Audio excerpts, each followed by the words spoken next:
Okay, so hold on a second. All right, so the New England Patriots, as you can see, lost to the Kansas City Chiefs last night by a touchdown. I didn't watch the entire game. I don't know what it is. I'm less and less inclined to watch regular season games from beginning to end. I don't know, just haven't been watching them. But I do catch some of the bigger moments. Like I have NFL Red Zone, so I usually try to catch at least most of the second half of most of the bigger games. And I did catch the New England Patriots and the Kansas City Chiefs, and I gotta say this. All right, and this is just me talking about in the fourth quarter for this little part right here. There were some calls where I felt like New England was robbed. Okay? On the N'Keal Harry catch, most of the time, when a receiver is running towards the sideline and extends for the end zone, it's usually called the touchdown at first. It's usually called the touchdown. There's not many times you'll see them call it out of bounds. They'll call it a touchdown just to be sure, and then they'll go back and they'll review it because it's a scoring play. And if he was out of bounds, then they would just bring the ball back. But they didn't even think twice. The referee that was on that side immediately started to wave his hands and say he was out at around the 5-yard line. That took a touchdown off the board. That prevented the Patriots from at least bringing the lead of the Chiefs down to 3. And then they struggled to get the ball in the end zone, of course. And I knew once they didn't call that a touchdown and New England couldn't challenge anymore, I kind of figured that they would end up having to kick a field goal. And then the play with Philip Dorsett, where he was pretty much grabbed by the DB, and he wasn't able to get his hands out. After that was a blatant pass interference, but after they missed that call, I knew the Patriots were going to lose that game because the Patriots don't have the offense to put up points on the board in a quick fashion. And they're able to move down the field sometimes very quickly, but they're not able to put the ball in the end zone as effectively as I would assume they should be. But all right, and this is just my overview of the season so far for the New England Patriots. And this is the New England Patriots problem right now, that it seems like nobody but one person seems to be bringing up. One person, and that is the guy on the screen that you see, Eric Mangini, the most reasonable man in sports television to me. All right. The problem with the New England Patriots is the offensive line. It has nothing to do with Brady. It has nothing to do with Edelman. It has nothing to do with the other receivers. The problem with the offense is the offensive line. When you watch Brady drop back, there was a what was it, 2 weeks ago or last week? It was Patriots versus the Texans. I watched the play late in the game that made me go, I can't believe this. All right, it was late in the game. The Texans had maybe eight guys back in coverage. They were rushing 3 guys. And when I tell you, they got immediate pressure on Brady with a 3-man rush. A 3-man rush. That is probably the easiest blocking assignments, is when everybody's dropped back in coverage and there's only a 3-man rush. It's probably the easiest blocking assignments. And not only did the Houston Texans get to Brady, but as soon as Brady snapped the ball, he immediately started running out of the pocket. And it seems like every play, like third downs, maybe fourth downs, late in games, for some of the first half, you'll see Brady under pressure immediately. But then people want to come on TV and talk about, well, Brady's older, the years are catching up to him, and he's not the same quarterback he used to be. Nobody is the same quarterback they were before. There's either some improvement or there's some decline at some point. Every single year. Nobody's the same player that they was the previous year. You're either getting better or you're not. But Brady is dealing with some pretty serious issues, man. And it's not just Brady. And this is why it's the offensive line and not him. Because the running game can't get going. The running game is struggling. Sony Michel looks average this year.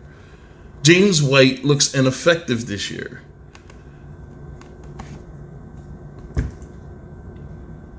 And with Brady not having enough time to be able to sit back in the pocket and pass, and I forgot who brought out this graph, but they said New England was the leader in average time in the pocket or average time to pass or whatever. That's bullshit. Because the plays that I watch, Brady is under pressure almost immediately now. And I'm not talking about them blitzing everybody. I'm talking about on a standard 3 or 4 man rush. They are getting pressure to Brady and forcing Brady out of the pocket. So, I'm sorry, man. I don't believe that. I went 6 minutes with this. Sorry. Let's go. Eric Mancini. We're so excited to see you, Coach. We're dropping things. How are you doing today, my friend? Finds Travis Kelce on third. So Harry will tiptoe down the sideline, gets into the end zone, but the refs ruled Harry was out of bounds, and this kid was clearly in. And if this is any other team, and see, people have a tendency to say New England gets favorable calls. They don't have to deal with the battle with the refs like other teams do. That's bullcrap. New England is one of those teams that get a lot of unfortunate calls, man, or missed calls that just don't go their way. Like I said this a while ago, but like back in like 2010, maybe 2011.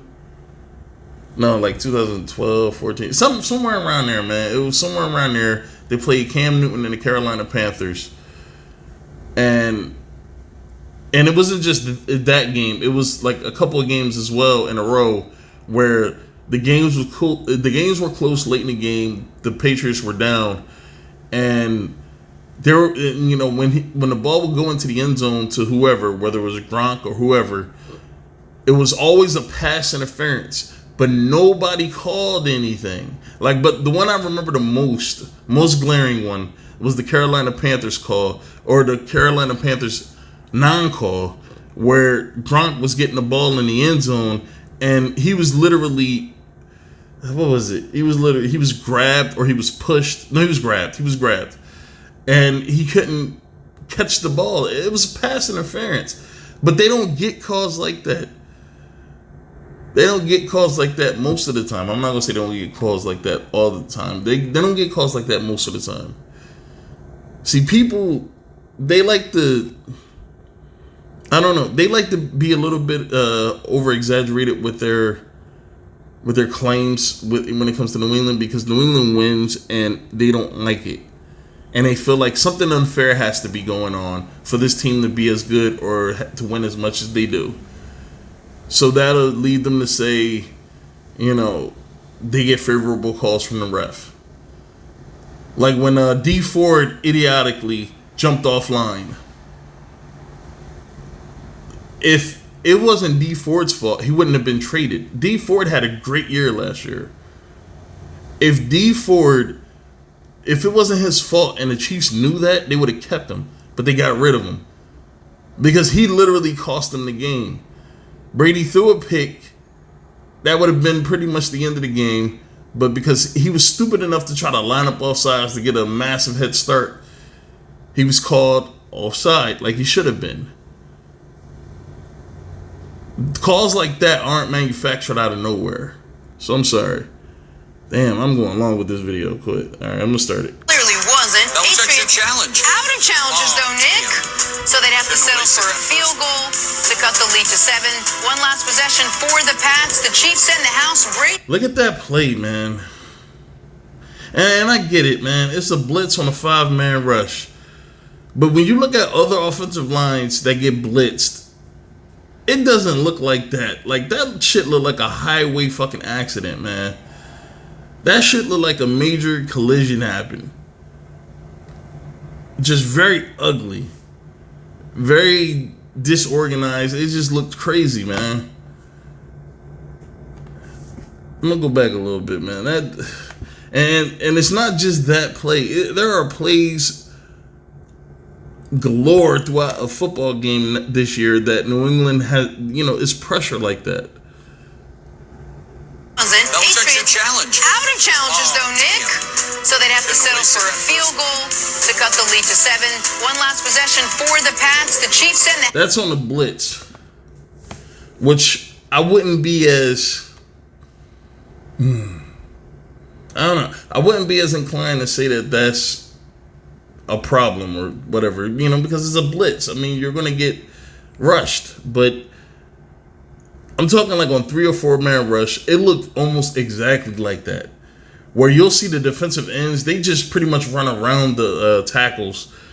The defensive linemen, they find gaps up the middle. Like, I mean, it's like that for a majority of the game. It seems like every single week. Brady can't connect with Julian Edelman.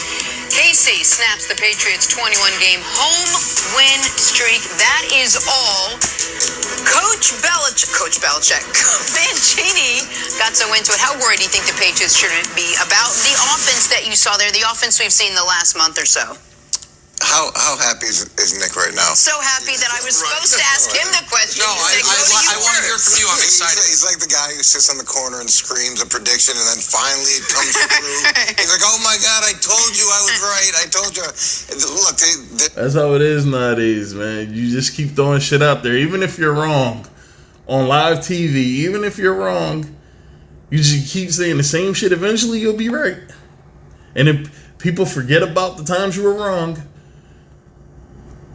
there needs to be some concern, but there's been concern throughout the course of the season because of the It's been a concern, and I'm not going to say for the entire season. It may have been a concern for Eric Mangini before the season started, because when the injuries happen, only a coach or a former coach knows how serious it is to lose key offensive line. Because for some reason, people nowadays believe that in the league we are in now, where it's mostly offensive, where all the wide receivers seem to be running wide open and the quarterback's having an easy time just getting the ball to their receivers, they don't think much of an offensive line. Like, they don't, like most regular people don't really see the importance of an offensive line. Like, so if you win, it's not because of the offensive line. If you lose, it's not because of the offensive line. It's like people don't even pay attention to it anymore. But for a coach, former coach, whoever, they see the importance it is when you lose offensive linemen. Especially when your offense is based on timing routes and being able to generate holes for the running game. When you lose key pieces in an offensive line, man, it throws everything off. The offensive line is very important, and one of the important things for an offensive line to be successful, and I said this before, is chemistry. It's familiarity. You need to know the guys that you're over there with. It's like you have to know their tendencies. You have to be familiar with them. Some of the best offensive lines in the history of the NFL are offensive lines that have been together for a long time, that rarely get hurt. They're always there with each other. Some of the best offensive lines. It's not offensive lines that, you change your guard every 3 games or your left tackle can't stay healthy, so you have a different left tackle in there for a majority of the season. Some of the best offensive lines are the offensive lines that are out there, offensive linemen that are out there and are playing with each other. issues that they have with the offensive line, and I've talked about this before, those problems are real and they're not going away, and it got They took another step further yesterday, losing their or not being able to play their starting center, who's a backup center for the captain who they lost. So it's been a series of challenges from an offensive line perspective. Have really no ability right now to run the ball on a consistent basis, and the amount of pressure on Tom is getting. It seems to be increasing on a weekly basis. So this is a man who sees the game how I see it, and how pretty much anybody that understands what they're looking at. This is a man that's seeing this, that knows this. Not Nick Wright, not Shannon Sharp, not Skip Bayless, Max Kellerman, Stephen A. Smith, because they're saying, oh, Brady's getting old, the receivers aren't good, the running game is, questionable anyway. It's all about this defense. It's all about Belichick. They're the reason why this team is 10-3. All right, they don't talk about the serious issues that need to be. Eric Mangini seems to be the only one that seems to get a sound, reasonable take, especially when it comes to New England. Very reasonable man. I mean, he's not the kind to get caught up in the moment.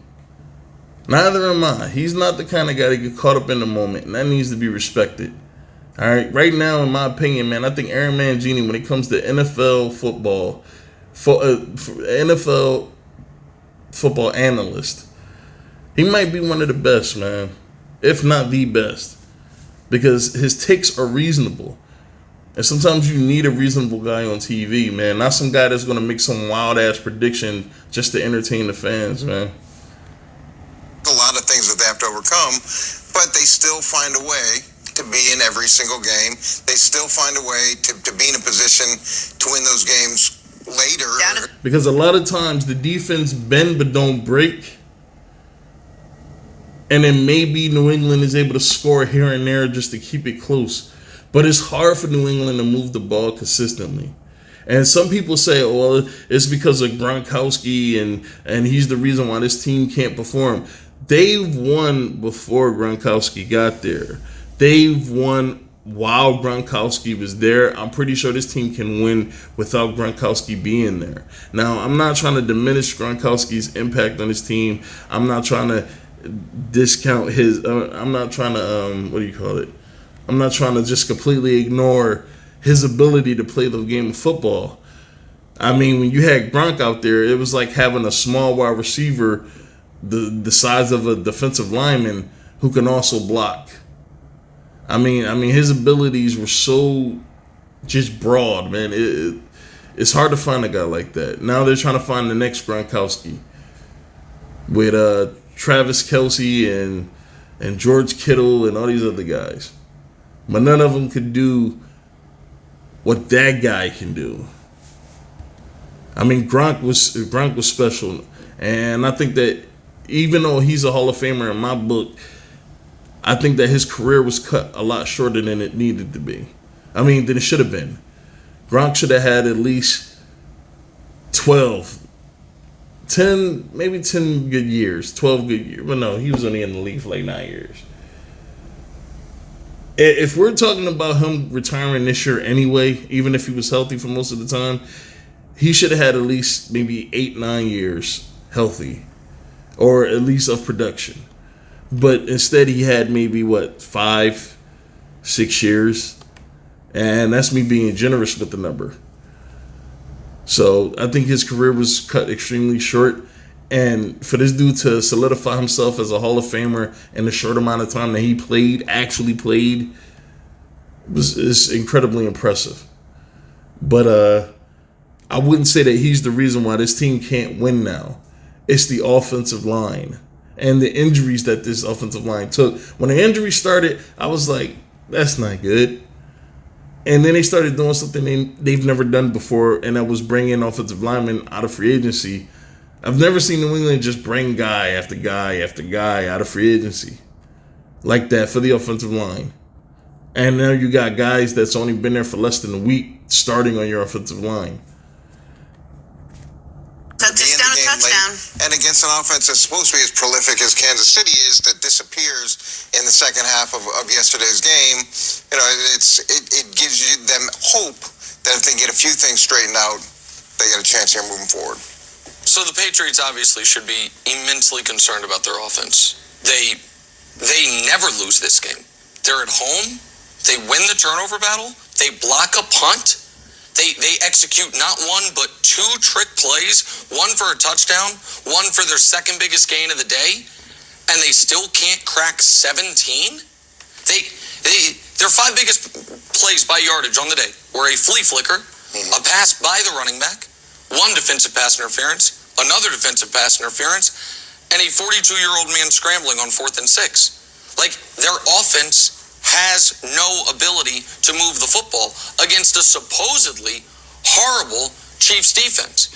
And now listen, I understand the narrative can be that where it all went wrong for New England is their center and their fullback got hurt.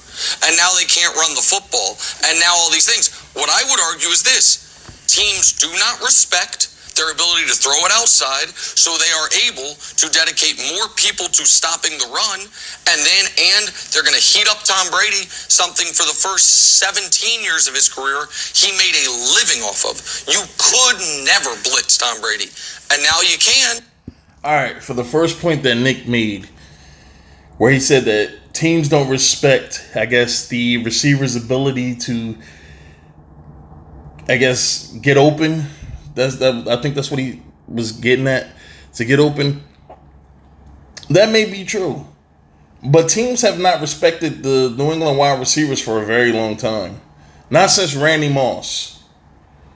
And maybe Wes Welker. I'm not sure how teams felt about Wes Welker, but Wes Welker was dangerous. Teams haven't respected New England's receivers for a very long time. They have tried to blitz. They have tried to stack the box on the run game. But an argument could be made that the wide receivers aren't gaining separation. They just aren't. They're not getting open. We're seeing Philip Dorsett, his entire time he's been in New England, has not made the amount of mistakes that he's made this year. He hasn't made them since he's been there. He made a lot of mistakes in this last game.